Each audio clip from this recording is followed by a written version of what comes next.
fé por outra fé. Não troco a minha paz por outra paz. Não deixo a minha santa religião por outra que garante a salvação agora e já. Respeito quem não crê como acredito e peço que também os abençoe, meu Senhor. Sou santo e pecador e a minha igreja também é.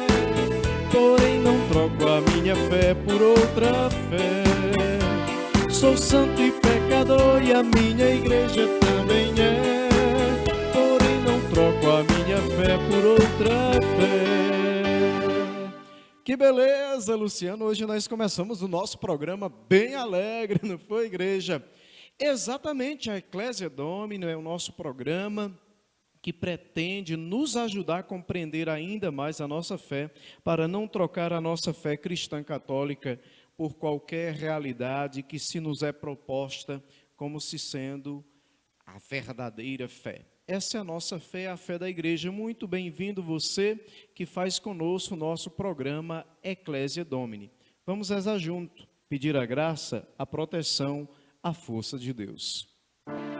Em nome do Pai, e do Filho, e do Espírito Santo. Amém. Senhor Jesus, Verbo eterno de Deus feito gente, Palavra eterna de Deus feito homem, Deus verdadeiro, que baixou-se à nossa condição, que assumiu a nossa história para elevar-nos. Vós que escolhestes homens para seguir os teus caminhos e testemunharem a fé aos outros. Vós que fundastes e firmaste a tua igreja sobre o alicerce da fé dos apóstolos, sobre a fé de Pedro. Senhor, nós queremos hoje suplicar a graça de que o Senhor confirme a nossa fé,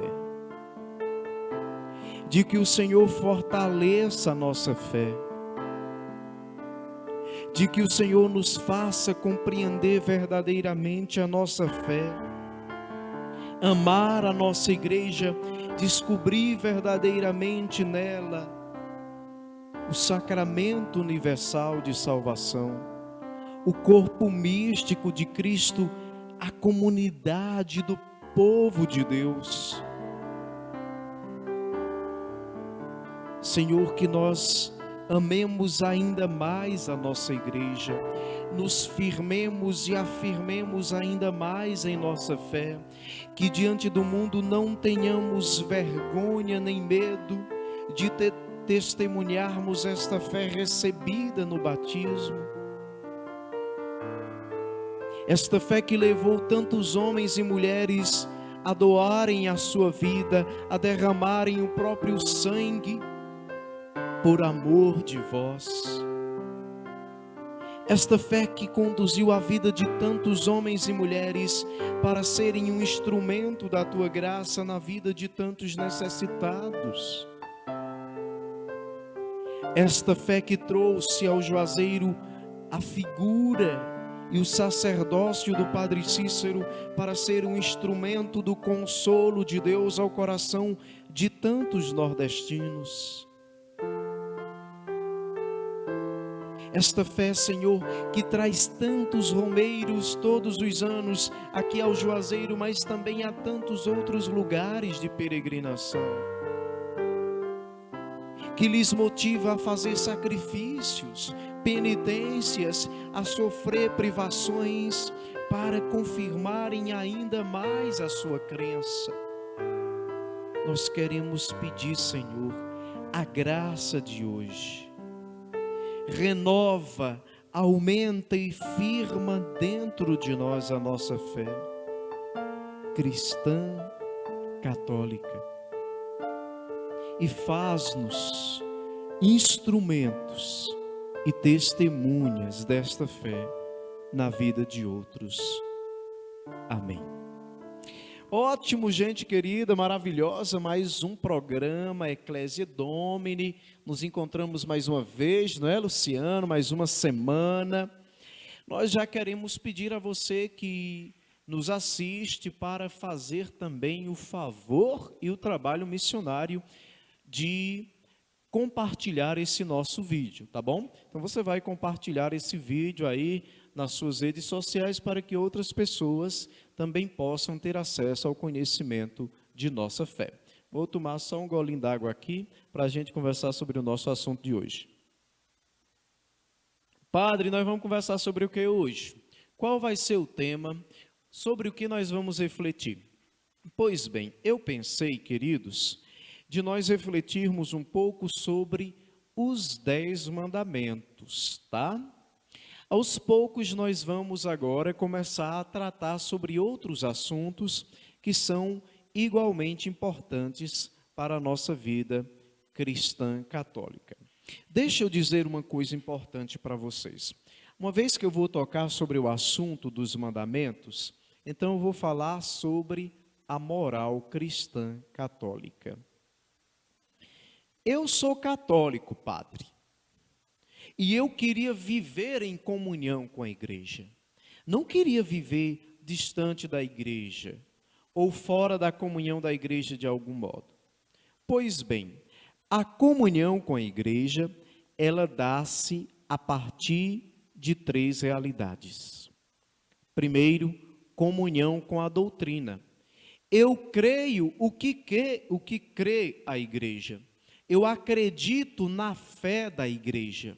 É a igreja, a comunidade que me transmite a fé.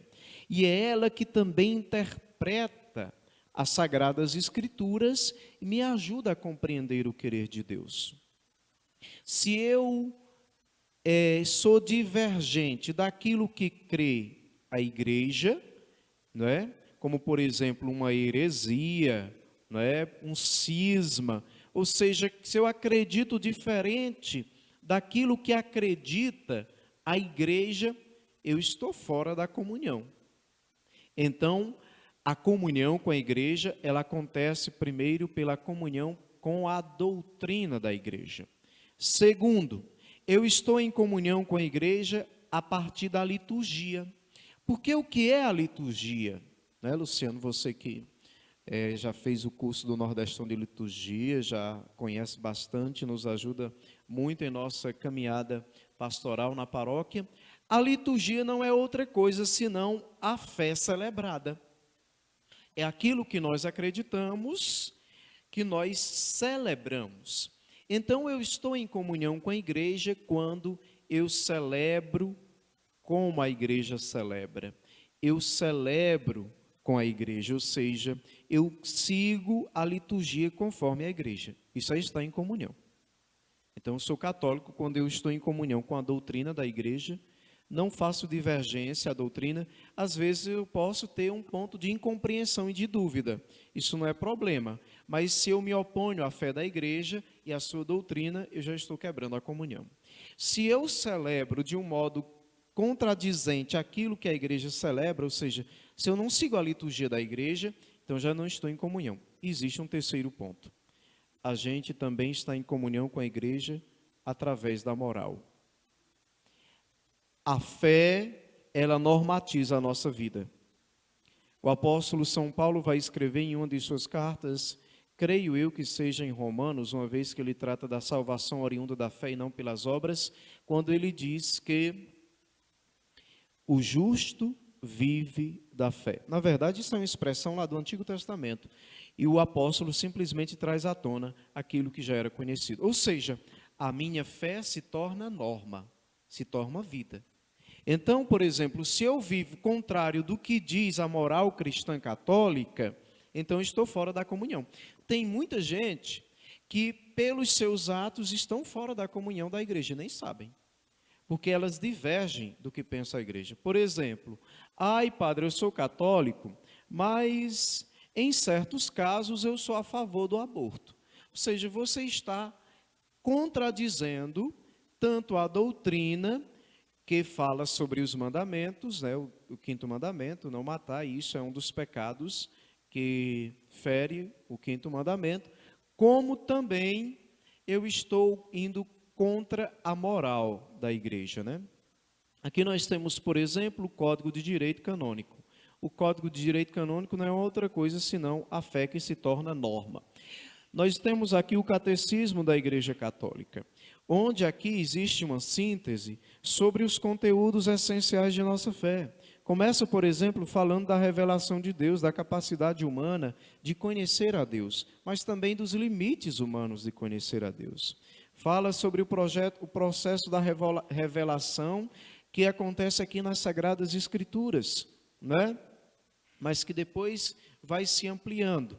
E aí a palavra de Deus vai vivendo na igreja. Aí fala sobre também, por exemplo, os artigos do credo, creio em Deus Pai, creio no Filho, tarará. Explica cada um dos artigos, fala sobre os sacramentos, sobre os mandamentos e a vida de oração. Então hoje nós vamos fazer uma introdução sobre os 10 mandamentos, para que nós compreendamos o valor dos mandamentos. Ai, padre, eu sou católico, apostólico romano, há muito tempo pratico a religião, né? Diz a música do Doidinho de Deus. Então, mas eu não conheço, então eu penso que os mandamentos é uma imposição, que me é imposta para que eu cumpra. E se eu não cumpro, eu estou contradizendo o querer de Deus. E nós vamos compreender que nós não devemos nos relacionar com os mandamentos simplesmente como se fosse uma norma, uma regra, uma lei a ser seguida. Nós vamos descobrir que por detrás dessa lei existe o princípio da liberdade, do temor de Deus e do amor a Deus. Então eu vou ler aqui no Catecismo da Igreja Católica alguns números e eu vou clareando um pouco a ideia para que nós sejamos introduzidos no tema dos 10 mandamentos. Diz o seguinte, o Catecismo da Igreja Católica, no número 2052. Mestre, que devo fazer de bom para ter a vida eterna? Ao jovem que lhe fez essa pergunta, Jesus responde primeiro, invocando a necessidade de reconhecer a Deus como o único bom, como o bem por excelência e como a fonte de todo o bem. Depois, Jesus diz, se queres entrar na vida, guarda os mandamentos. E cita ao seu interlocutor os preceitos que se referem ao amor ao próximo. Não matarás, não adulterarás, não roubarás, não levantarás falso testemunho, honra pai e mãe. Finalmente, Jesus resume esses 10 mandamentos, ou estes mandamentos, de maneira positiva. Amarás o próximo como a ti mesmo. A esta primeira resposta é acrescentada uma segunda. Se queres ser perfeito, vai. Vende todos os teus bens, dá o dinheiro aos pobres e segue-me. Esta não anula a primeira. O seguimento de Jesus inclui o cumprimento dos mandamentos. Veja, antes de mais nada, nós precisamos compreender que os mandamentos é um caminho que Deus nos deixou. Aquele jovem que se aproxima de Jesus, isso nós encontramos no Evangelho de São Mateus, capítulo 19. Senhor, o que devo fazer de bom para possuir a vida eterna? E Jesus vai então responder o caminho dos mandamentos. Para possuir a vida, honra teu pai e tua mãe, ama o próximo, né? Não cometerás adultério, não matarás, não roubarás, não levantarás falso testemunho. Pronto, faze isso e terá a vida. Mas ainda faltava alguma coisa a mais, né? Vai, vende tudo o que tens, dá o dinheiro aos pobres, depois vem e segue-me. Ou seja, descobre que o tesouro da sua existência é o próprio Cristo. Veja, Jesus está dizendo aqui que os mandamentos são um caminho para a nossa própria salvação, para possuir a vida eterna. Às vezes tem pessoas que se prendem aos mandamentos como se eles fossem um talhamento da liberdade. Ou seja, os mandamentos parecem que querem roubar a minha vida, né? Tem gente que diz assim: ai, padre, eu acho tão ruim esse negócio do mandamento. Por que é o mandamento? Não levantar falso testemunho. Eita, Virgem Maria, tem muita gente que é um perigo queimar no fogo do inferno, porque São Tiago, no capítulo 4 da sua carta, ele vai dizer que muitas vezes essa língua que bem diz a Deus é a mesma que amaldiçoa o seu irmão. E fica conversando demais sobre a vida dos outros, né? Então a gente vai descobrindo que os mandamentos, na verdade, não é um talhamento da liberdade. Pelo contrário, os mandamentos é um caminho para a liberdade plena. Para a liberdade plena, né? Real. Então, nós estamos aí diante do decálogo. Decálogo é uma palavra que nós tomamos do Antigo Testamento que significa as 10 palavras. Que 10 palavras são essas? São os 10 mandamentos. Em que contexto histórico surge essa expressão dos 10 mandamentos? Você pode tomar o livro do Êxodo, dos capítulos 17 até o capítulo 20, nós vamos ter, no momento em que o povo está caminhando pelo deserto, então Moisés vai guiando o povo e tudo mais, ele se torna o grande instrumento da graça de Deus na vida do povo. Tanto Moisés é o que intercede pelo povo junto a Deus, como também Moisés é aquele que é a voz de Deus para o povo, né? Então Moisés, nesse episódio aí, nesses capítulos, nós vamos encontrar a experiência da aliança, em que Moisés estabelece uma aliança com Deus. É o seguinte, Deus disse para o povo: olhe, eu serei o seu Deus, lhes darei a proteção, lhes darei a terra prometida, lhes darei a descendência, e em consequência, o povo será o meu povo, não pode se corromper com outros deuses, estabelecer relações com outros deuses, mas deve ser fiel a mim. E que caminho? Qual o caminho que o povo vai trilhar como sua resposta nessa relação, nessa aliança com Deus? Porque a aliança é um pacto sagrado. A aliança é um estabelecimento de um compromisso mútuo de Deus e do povo. Deus concede a proteção, Deus concede a terra, Deus concede a liberdade, Deus concede a bênção, Deus concede a descendência. E o povo, por sua vez, como resposta a Deus, deve cumprir os 10 mandamentos. O livro do Êxodo dirá que ele fora escrito por Deus mesmo. A experiência dos mandamentos nasce a partir da experiência da libertação. O que eu gostaria de dizer a partir disso? Que na verdade, queridos, os mandamentos é um caminho de libertação para a vida dos homens. Quando nós o vivemos, quando nós de fato nos esforçamos para viver segundo os mandamentos, então nós entramos num caminho de liberdade. É o contrário. Os mandamentos não roubam a nossa vida e a nossa liberdade. Ele nos põe num caminho real de libertação. Vamos para o intervalo e a gente volta no instante.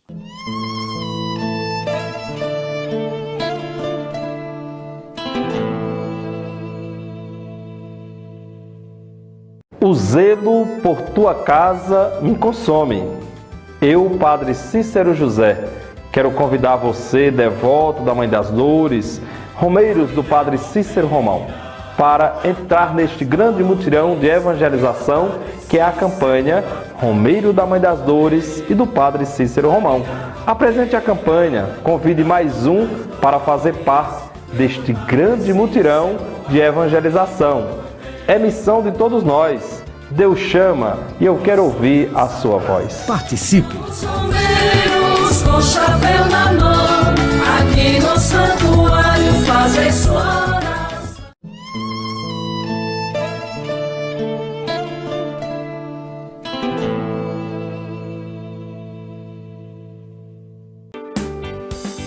Aceito questionar a minha fé, aceito questionar a minha paz. Eu sei que a minha santa religião tem muito que aprender e mais ainda que mudar, mas fico onde estou porque acredito e luto pra mudar a minha igreja pra melhor. Católico eu serei com muito orgulho e muito amor. Não vou deixar a minha igreja, não, Senhor. Católico eu serei com muito orgulho e muito amor. Não vou deixar a minha igreja, não, Senhor. Esse é o nosso programa Ecclesia Domini. Hoje, nesse nosso programa, nós estamos fazendo uma introdução aos 10 mandamentos da lei de Deus. Muito bem, e eu estava falando exatamente que os mandamentos não talham a nossa liberdade, pelo contrário, ele nos conduz a uma vida plena. Bom, o Catecismo da Igreja Católica, no número 2056, dirá o seguinte: as 10 palavras indicam as condições de uma vida liberta da escravidão do pecado. O decálogo é um caminho de vida. Está vendo? Aquilo que eu dizia. Como a experiência dos 10 mandamentos nasceu a partir da experiência da libertação, o Senhor apresenta essas 10 palavras, os 10 mandamentos, o decálogo,